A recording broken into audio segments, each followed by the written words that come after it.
মদ পান করলে নাপাক হবে কিনা? মদ পান করার সাথে নাপাক হওয়ার সম্পর্ক নেই। আর মদ পান করার পর যদি তার সেন্স ঠিক থাকে তাহলে সালাত আদায় করতে পারবে, এমন কোন সময়সীমা বলা হয়নি যে মদ পান করে এত সময় সালাত আদায় করবে না। তবে কোরআনে আল্লাহ বলেছেন লা তাকরাবুস সালাতা ওয়া আনতুম সুকারা, তোমরা নেশাগ্রস্ত অবস্থায় সালাতে যেও না। এখানে কিন্তু আল্লাহ মদ পান করার কথা বলে বলছেন নেশাগ্রস্ত অবস্থায়। অতএব যদি মদ পান করার পরে নেশায় থাকে ওই অবস্থায় সালাত আদায় করা যাবে না। নেশা কেটে গেলে তারপরে কি করতে পারবে? সালাত আদায় করতে পারবে।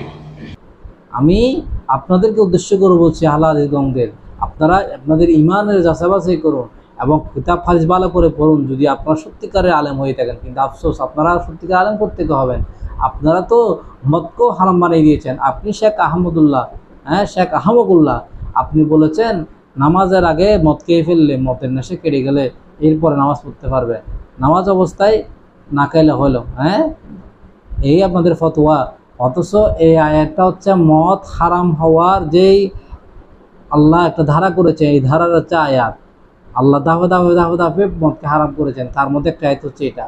মদ সর্বসম্মতিক্রমে সমস্ত উলামায়ে আহলে সুন্নাত ওয়াল জামাত, সমস্ত মুহাক্কিক উলামায়ে কেরামের দৃষ্টিতে, মাযহাবের ইমামদের দৃষ্টিতে মদ সম্পূর্ণ হারাম।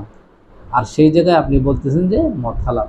মৌলা আলী রাদিয়াল্লাহু তাআলা মুস্তাদরাকে সহিহ আইনের মধ্যে একটা ওনার থেকে কোট করা হয়েছে যে আপনার এই মৌলা আলী বলতেছেন যে যেই জায়গার মধ্যে এক ফোঁটা মদ পড়েছে আর ওই মদ পড়ার পরে ওই জায়গায় খড় উঠছে, মানে ঘাস, এবং ওই ঘাসগুলা কোনো গোড়া বা কোনো প্রাণী বা কোনো কচ্ছর খাই, ওই কচ্ছর বা গাদা বা গোড়ার উপরও ছড়াটাকে আমি অপছন্দ করি এবং আমি ঘৃণা করি, এটারও আমি ছড়তে চাই না।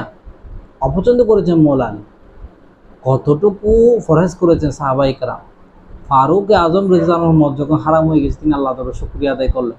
তিনি বললেন আলহামদুলিল্লাহ, আল্লাহ আজকে আমাদেরকে মদের ব্যাপারে একটা সুস্পষ্ট সমাধান দিয়েছেন আর মদকে চিরতরে হারাম করে দিয়েছেন।